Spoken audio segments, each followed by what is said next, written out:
বর্তমান সময়ের বাংলাদেশের অন ট্রেন্ডিং বিষয়গুলো কি? বাংলাদেশের সোশ্যাল মিডিয়ায় কি কি চলে? তার মধ্যে কিন্তু প্রাকৃতিক দৃশ্যগুলো ফুটে ওঠে। তার মাঝামাঝি সময়ে আমাদের কিন্তু খেজুরের রস অনেক বেশি ভাইরাল একটা প্রোডাক্ট বর্তমান সময়ে বাংলাদেশের সোশ্যাল মিডিয়ায়।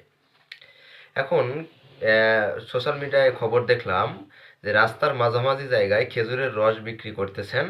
আসলে খেজুরের রস বিক্রি করার নামে সেখানে ভাতের মাড়ে হালকা পরিমাণ ঘুমের ওষুধ মিশিয়ে এবং তার সাথে চিনির মিশ্রণ করিয়ে এবং হালকা রস মিশিয়ে এমন একটা নতুন কৃত্রিম রস উৎপাদন করা হচ্ছে, যেগুলো খেয়ে গাড়ি চালকরা খেয়ে খেয়ে রাস্তায় গিয়ে ঘুমাচ্ছেন, যেখানে আসলে অ্যাক্সিডেন্টের ঝুঁকিটা অনেক পরিমাণে বেড়ে যায়। তো এই জায়গা থেকে আসলে এগুলো কাজ করার আগে কি একবার ভাবা উচিত না যে এইটা কতটা প্রভাব ফেলতে পারে? সে যে বিক্রি করতেছে তাকে যখন এই রসটা খাওয়ানোর কথা বলা হচ্ছে, সে এই রসটা গ্রহণ করতে নারাজ।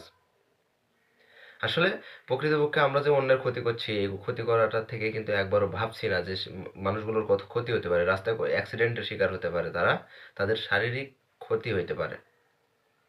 তো এই কাজগুলো করা থেকে